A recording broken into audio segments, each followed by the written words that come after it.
Tonight, Beirut is on fire and the Middle East is asking just one question. Did Netanyahu bomb Lebanon's capital just to help the US collect a $5 million bounty? Hello and welcome to TimesXP. I'm Dhruti and let's break down the explosive story here, a strike that has shocked the entire Middle East. Late in the night, Israeli jets, they cut through the skies over Beirut. No warning, no announcement, just a sudden, defeating strike in the heart of Lebanon's capital. Minutes later, the truth it exploded across the region.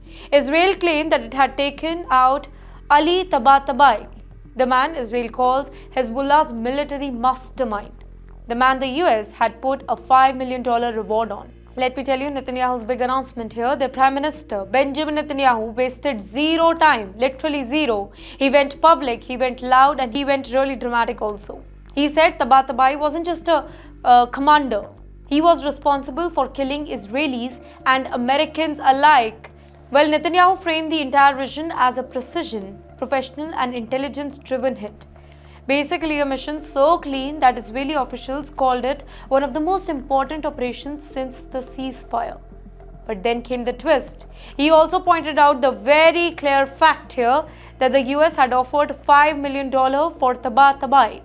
Now, why mention that? Why now? Why this moment? The internet exploded with questions. Was this about security or something more here?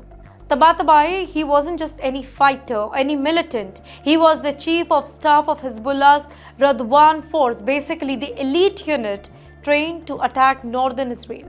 According to Israeli intelligence, he had been working quietly to rearm Hezbollah, to rebuild its rocket stockpiles, to prepare a new attack despite a US brokered ceasefire.